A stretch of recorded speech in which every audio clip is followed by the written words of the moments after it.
already know what it is. It's Barbershop Conversations. Hit the subscribe and the like button today. Barbershop Conversation, guys. Feel free, hit the subscribe button. So, man, you talk about feeling good. So I'm driving home from the gym. I'll be honest with you, I'm driving home from the gym, and Town Biz calls me, and he wants. I was on the other line, and so I said, I'll call you back in 45 minutes. And so Dante calls me. He says, "You're not gonna believe this, man. You gotta go to Boxing Scene. They did a story. All that hard work you did paid off." And I'm like, "What are you talking about?" He says, "Man, they exposing Golden Boy for all their racism and their intentional actions of trying to destroy Al Haymon." I said, "Okay, don't tell me nothing. I'm gonna go home and read the article."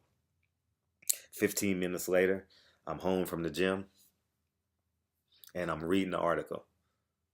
it's it's so damning. But before I get into my response, I want to thank everyone. I want to thank Town Biz. I want to thank 78 Ticket TV, LV 93 Sports News,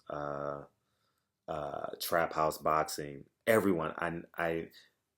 The one rule of journalism is when you're giving thanks, you never list them off, because you're gonna miss 5, 6, maybe 7 more people. So I'm gonna apologize in advance. But I'm just going off emotions right now because I'm super duper excited. So I just want you guys to know that. And why this makes it happy, why I am so happy, because Boxing Scene is the biggest print media online, and I'm happy they picked up the story because it validates everything that I have been telling you guys. All y'all race, I'm going to get that at the end of the video. Let's stay on course. It was a plan by Golden Boy Oscar De La Hoya and his fellow flunkies to try and destroy the character of Al Haymon and PBC. It was a plan. It was like COINTELPRO. It was a COINTELPRO of boxing. And I was trying to get you guys to understand this, but as a black media writer, you guys think every time I bring this up is because of race. One, I want to say yes, it's because of race. Yes, I'm in black media, that's true. But it's also the truth. And let's flip-flop the value. One is because it's true. And 2, it's my responsibility in black press to expose this. But the truth is so important. As Dante said in many of his videos, he says you can lock truth up in a cell and throw away the key, and it's going to find its way to come out. And that's exactly what happened. I don't know this writer. His name is Twitter, Jake ND the Box V12, but let's go to the top of the article. His name is Jake Donovan. I applaud you, Jake Donovan. And I know Jake Donovan had to listen to some of my videos or somebody's videos on YouTube, guaranteed. And this is what I tell you guys. It is your responsibility as a journalist. When I calm down, I'm going to do a more introspective and breakdown of the article. But I'm speaking off emotions and jubilance right now. So if I say something that's wrong, my subscribers understand. My day one subscribers and my new subscribers, you understand where I come from. It is your responsibility as a journalist. That's why I challenge all the major YouTube guys and they didn't respond. You know, that's a cowardly act as a journalist. But what's going to happen this week? They're going to talk about it. Why? Because Boxing Scene validated it. But if and I'm speaking of myself, if an intelligent, black, articulate, well-educated, overtly successful black media correspondent, which is me, brings up this issue, it becomes a race issue, when in actuality it's not. It's a subject of race, but it's not me bringing it up as a race issue. It is your responsibility as a journalist to bring this shit up. And I told you guys in my video, I have a fight to cover this weekend. And the same people that I'm bringing up, I'm going to ask them why. From the Boxing Egos, the ES News, to Fight Hype, Boxing Voice, why didn't you talk about this issue? And I asked you guys to bring this up. That's why I salute my guys, man. Dante, Town Biz, Ticket TV, 98 Sports News, Trap House Boxing, and I'm going to miss a few. LVZ, I'm going to miss, I know, 78. It is your responsibility as a journalist. I know we build relationships. If I have an issue, and this is me for real, you know, if I have an issue with a friend and I have to do an article on them, I'm going to make a courtesy call. I'm being honest with you. And I have many allies in boxing, but and you guys know a handful of them. You guys know I love the relationship between Sean and his dad. You guys know I love the relationship between the Watsons. If I have an issue with Sam, and I've had to do this, I've called Sam, said, Sam, I got to write this. You know, whether it's I got to cover this. I got to call you and ask you these questions. And that's just the reality. If I have a problem with the Porters, I will call Kenny and be like, Kenny, I have to report this. It is my responsibility as a journalist. I love you outside of this, but if I don't report this, it defames me and invalidates my legitimacy. So I have to do this. And it is your responsibility as a journalist. And I called you guys out one by one because uh, at the end of the day, people go to your channel before. I'm talking about in quantity. I'm not talking about quality because I got great quality subscribers. I'm joking. But anyways, uh, in terms of quantity, in terms of getting the message out, boxing scene, no, excuse me, ES News, which is #1 on everyone's, to Fight Hype, to Boxing Voice, to Boxing Eagle. It was your responsibility to report this, and you guys didn't. So you guys failed us as journalists. And that's just calling a spade a spade.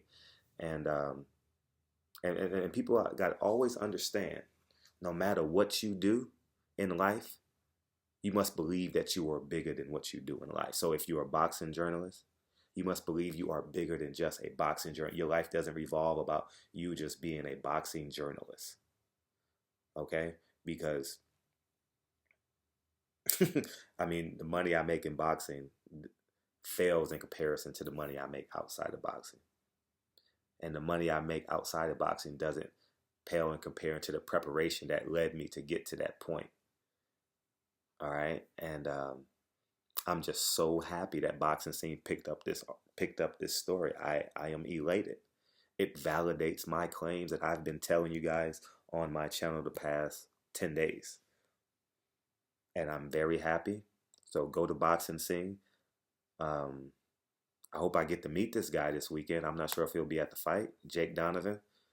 Um, I'm so elated because when people wake up in the morning, ESPN is going to run this story.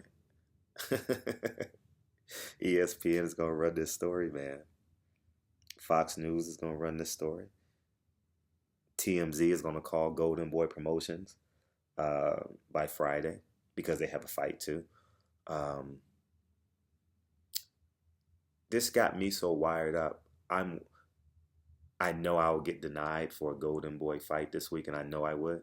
I would cover the Golden Boy fight over the Frampton Leo Santa Cruz fight just to get Oscar De La Hoya to say no comment on my video. Just so I can get Oscar to say no comment. I'm not doing interviews right now. I'm being honest. That would be priceless to me. Be priceless. And so what I'm going to do tomorrow is maybe I'll go down to Golden Boy's office tomorrow and see if I can get an interview. Because someone is there. And they obviously going to say no comment. We're not doing interviews. Maybe I'll do that tomorrow. I have a crazy schedule because it's fight week, so I have to condense my week into 3 days because Thursday, Friday, Saturday is all fight. And you guys know because I put up 40 videos a day. You know what I'm saying? So so I'm just grateful. I'm elated. This is a celebratory video. And let this be a learn. The truth comes out no matter what. No matter what you do. Whether you're dead or alive, the truth is going to come out. All right? And boxing scene, I thank you for allowing Jake Donovan, to do this article. Because if you allow someone to do this article, there's going to be some vulnerability. There's going to be some uneasiness. But finally, Al Haymon is getting his credit, his just due. And it's well deserved. So Barbershop Conversations. I just left the gym, so I'm going to take a celebratory shower. I don't drink or smoke, so I'm going to go take a shower and celebrate. Come back down, reread this article. I feel like waking people up. I feel like calling a few fighters, but I'm not going to do it. But if they hear this video, feel free to call me tonight. I'll be up. So I would love to hear your response and confidence. I'm not going to hit my record button on my computer or my phone. And we'll do this. So all my friends and fighters out there, feel free to call me tomorrow. Send me a text, and I'm just elated. I'm super duper elated. And now everyone else is going to pick up this story, guaranteed. You know, because I listened to some of your video. I listened to Boxing Eagle's video. He said it wasn't a story. It wasn't a story. He just said nigger. I was so disappointed in that, you know. And I'm disappointed in Ellie, who is great friends, who obviously loves being around Floyd Mayweather, Adrian Broner, didn't respect the fact that they are all under the umbrella of Al Haymon and didn't report this. I'm disappointed in Fight Hype for not reporting this news, because obviously we know Fight Hype is the third arm of Floyd Mayweather. And Boxing Voice, like the reason why I'm disappointed in Boxing Voice for not covering this is because Ness, I listened to his show, he uses the word nigga 5 to 10 times a show. And I don't have an issue with it because I was born in New York. So I get that part of it. I get Fat Joe. I get Big Pun. I get all of that. I get J-Lo in her younger days. I understand I overstand all of that. And I'm just disappointed when it's cool to be black, it's comfortable acting black. You know what I'm saying? But when you have to be uncomfortable and support black, you're not willing to do it. And this is my challenge and my point of view, and I'll take on all comers. And the funny thing is, I didn't do this to be famous or want to be I'm gonna just be plain honest with you. My credential was denied for Frampton and Santa Cruz this weekend. Denied. I got an email Thursday. It was denied. I didn't panic. I didn't fret. You know what I did? I did another video on Golden Boy. And then I did another one. Saturday, Sunday, look at my video. I did another video. I was not stopping until this got major exposure. But I knew I was going to go to the fight. I made a phone call. I'm not going to tell you who I called. Made a phone call. Next thing you know, I got an email saying I was approved for the fight. So I'm just telling you guys, I'm just being real, and I'm being 100 with you guys. Stick to your guns. Have character. Have valor. Respect the word journalist. Respect it. All right? Because, I mean, I didn't do this because I wanted to be a shock jock and a great journalist. I didn't. Not at all. Absolutely didn't. You know, I don't, and I want to say this too, because I held my tongue on this too, because I got a few responses in my saying I did this. I'm jealous of ES News, Fight Hype, Boxing Voice, Boxing Ego. I'm not jealous of them at all. If you, I'm just gonna say this, and I rarely bring this up. I drive the same car as Floyd Mayweather. I'm not gonna tell you which one. I live in a mini mansion. um, and my net worth is pretty strong. Okay, I'm just gonna leave it at that. If you've been in my circle, you know me. I'm just gonna plain and simple as that. So my success outside of boxing is far greater than actual success I've had in boxing. Okay, so I didn't do this. I did this because it was right. Okay, and I'm telling you guys, I did this because it rippled my core that my second greatest fighter that I've ever in my child, because remember, your childhood memories are separate from your adult memories. I was introduced to Black versus Brown's Chavez Sr. against Mildred Taylor. I remember that Saturday night. I was rooting for Mildred Taylor like my life depended on it. And Richard Steele stopped the fight with a few seconds left, and that hurt my heart. And ever since that day, I hated Chavez Sr. And then I ended up loving Oscar De La Hoya, my second favorite fighter as a child. I'm being dead ass. I did not root for Shane Mosley against Oscar De La Hoya twice. I didn't root for him. I was the only black guy rooting for In my circle, I was the only black guy rooting for Oscar De La Hoya. And when my second favorite fighter allows his employees or correspondents to use the word nigga and allow his current PR man to just say, um, um, uh, what did he say? Off the record? That's acceptable? To allow my second favorite fighter to allow Steve Kim and Doug Fisher to use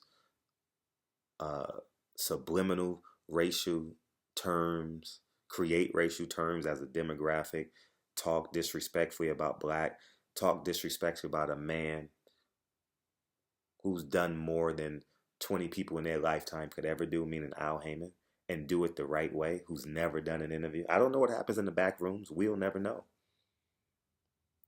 For Oscar De La Hoya to disrespect the man that's helped him generate 90% of his income that he's ever generated through Golden Boy, pre-Oscar, pre-Canelo Alvarez success.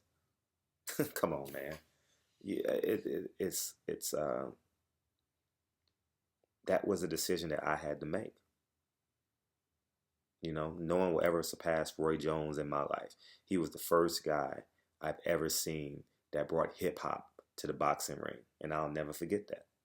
That I've seen with my own eyes. I've seen videos of Sugar Ray Leonard, but he wasn't hip hop like Roy Jones. You know, with the sponsored by Air Jordan, playing basketball the day before the game, dancing in the ring, bolo punches, hands behind his back, dancing, you know, talking faster than the announcer can ask the question, answering the question before the announcer asks the question. You know what I mean? Roy Jones had that swag, you know? But I'm elated tonight. I am super duper elated that the momentum has started. And I am 100% sure that Jake Donovan listened to somebody's videos on YouTube. If it was mine, I'm glad. If it was Town Biz, I'm glad. If it was Ticket TV, I'm glad. But we stayed on this, guy. So salute to y'all motherfuckers. Salute to my comrades. My fellow comrades. We all in this together. And I'm elated. I'm super duper elated. I am super duper elated that we got this going. So I'm gonna go take my shower and I'm gonna reread this article. And we did it. Remember, you know, this reminded me of Last Call by Kanye West. That song kind of gets to me. Like when I was transcending careers, when I was going from teacher to owning a training business and doing both, and then starting my writing career and, you know, then my film career and ultimately buying property and stuff. That Last Call, that was a very inspiring song for me. You know, listening to Kanye talk about how he met Jay-Z. You know, this is that moment when you know you are a part of something bigger than yourself. You know, that's why people vote, because people are combining for a goal that's bigger than themselves and electing someone because they believe that they will get that job done. So that's what we did. We came together, we got it done. That 2 hours I spent on that Friday night, I spent 2 hours on the phone with Town Biz and Ticket TV this past Friday night. It was supposed to be a 20-minute phone call that lasted 2 hours. And we talked about everything. Most notable, Golden Boy. Most notable, Black Hitler, Nigger, Scumbag, by Golden Boy's correspondent through Ring TV, excuse me. So we did it. I'm happy. I'm elated. And we did it. And I hope this be a lesson to everyone that listens to this video. Stick to your guns, no matter how tough it is. Stick to your guns. You know, I'm an example of that. You know, what am I, 5'7", 160, 165 pounds? You know, I held to my guns. I can't beat up no one in Oscar's camp, but I was still fearless. I'm talking about in terms of fighters. I can't beat up them guys. Oscar has more money than me. He's more famous than me. Bernard Hopkins is more famous than me, more successful than me. I love what Bernard Hopkins represents now. You know, black excellence, former felon to a world champion. Love the story. And that's why I have so much respect for Bernard Hopkins. And I understand that he's the second apple to fall off the tree. But why go after the second apple when you can go after the first apple? That's why I never stayed away from my mission statement. That's why I never mentioned Bernard Hopkins. Because why go after the second one when you have to go after Oscar? You know, it's like going after the girl. Get the girl. Get the job. Get the car. Plan A never has respect for plan B. And that was the goal. Get the carrot. Get that 2-carat earring, that 2-carat diamond. And the 2-carat diamond was Oscar De La Hoya. That's why I never mentioned Bernard Hopkins in any of my videos. Not because he's black, but because I know you have to have one one topic and be very precise to drive it and drive it and drive it and drive it home. And that's what I learned in my communication classes. So we did it. This video is 21 minutes. And my dirty ass is sitting on this couch. Oh, man. So we did it. Okay, I'm going to take a shower for real. So thank you, guys. Thank you to my fellow comrades. And let this be a lesson learned. I'm not straying away, all right, from all the other media outlets. You still have a responsibility to report this story. And I'm not saying don't do it out of spite now, because I'm still going to have a conversation with you this weekend, whether you like it, whether you want to listen to me, whether you don't want to listen. And I know you guys will look at me and be like, oh, you ain't shit. You only got 7,000 subs. Look what 7,000 subs did.